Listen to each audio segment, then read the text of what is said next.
Hello বন্ধুরা, আমার আরও একটা নতুন ব্লগে তোমাদের ওয়েলকাম জানাই। তো সবাইকে গুড মর্নিং জানিয়ে ভিডিওটা শুরু করছি, কারণ এটা সকাল 9টার একটা ক্লিপ।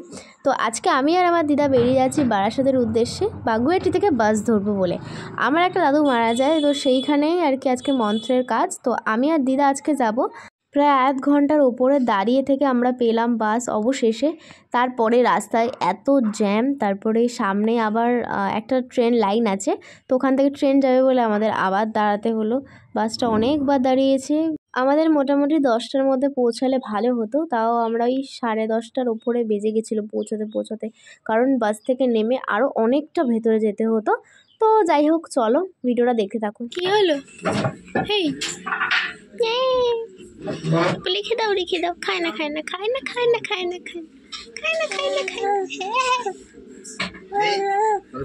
এইটা হলো আমার মেজো মামার ছেলে, আর এইটা হলো ছোট মামা। অরূপ মামা টাক হয়েছে বলে হচ্ছে গামছা থেকে মুখ বার করতে চাইছিল না। যাই হোক, মন্ত্রের কাজ শেষ হয়নি, আর আমার দিদা এসেই শাড়ি চেঞ্জ করে নিয়েছে। মেজো দিদানের শাড়ি পরবে, আর এইখানে হলো সেজো দিদান। ওই রান্না হবে তো ওই খিচুড়ি, তাই ওইগুলো সবজি কাটছিল। আর এইখানে দেখো বড় মামি, মেজো মামি আর মাসি বসে পড়েছে। মাসি আমার থেকে বয়সে অনেকটাই ছোট, কিন্তু সম্পর্কে ওই যে মাসি হয়। দেখতে পাচ্ছ মুখ? হ্যাঁ,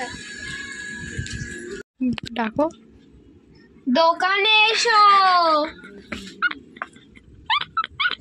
এই দোকানটাতে গিয়ে তো আমার এত হাসি পেয়েছে, মানে বলার মতো না। এত ডেকেছে মাসি, তারপরেও দোকানের লোক আসছে না, অনেক পরে এসছে।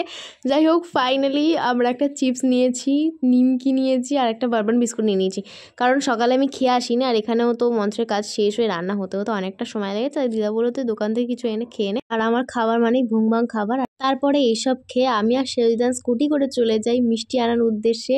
তারপরে পাতা আনতে হতো আর চায়ের কাপ ছোট ছোট।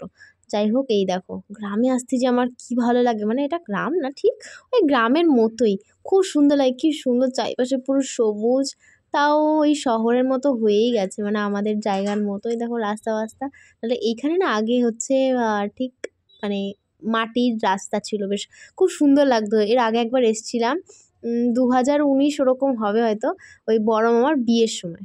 সবথেকে বড় কথা হচ্ছে আমাদের পাশে যারা দাঁড়িয়ে ছিল তারা তো 1 ঘন্টা ধরে মিষ্টি নিয়ে, টাকা পয়সা নিয়ে, তারপরে দিদান অর্ডার দিল। তারপর দিদান কী মিষ্টি নেবে সেই অর্ডার দিয়ে দিদান চলে যায় ওই পাশের দোকানে, ওই পাতা টাতা নেবে বলে। আর এখানে না সব দোকানে পাতা পাওয়া যায় না, যেমন আমাদের এদিকে সব দোকানেই প্রায় পাতা পাওয়া যায়, কফির কাপ টাপ, তো এখানে সব জায়গায় পায় না। আর এখানে একটা বিড়াল ঘুমিয়েছিল, আমি ক্যামেরা করেছি, ট্যাক করে তাকিয়ে আছে। যাই হোক, তো চলেই এসেছি। আর এই হলো দিদান, আর এইটা হলো বড় মামার ছেলে। কি সুন্দর দেখতে, খুব সুন্দর। আর ওইখানে বসেছিল ছোটো দিদান, সেজো দিদান, আর আমার দিদা কথা বলছিল। আর এই যাই হোক, এই মাসের সাথে ওই গলি টলি মানে আশেপাশেই ওই একটু হাঁটতে বেরিয়েছিলাম। তো তারপরে খেয়ে দিয়ে প্রায় তখন 5টা ওরকম বাজে। থাকার জন্য অনেক বলেছিল, তো থাকার তো যাবে না, আর যেহেতু আমার সামনে পরীক্ষা, আর একটা পড়াও কামাই করা যাবে না।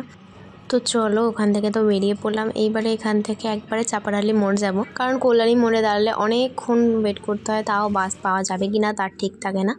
আর যাই হোক, তো চলো চাপাডালি মোড়ে কিন্তু নেমে গেছে। এবার এখান থেকে রাস্তাটা ক্রস করব, ক্রস করে ওই পারে গিয়ে বাস স্ট্যান্ড থেকে বাস ধরতে হবে। তো চলো আজকের মতো ভিডিওটা এইটুকুই। কেমন হয়েছে অবশ্যই কমেন্ট করে জানিও। টাটা।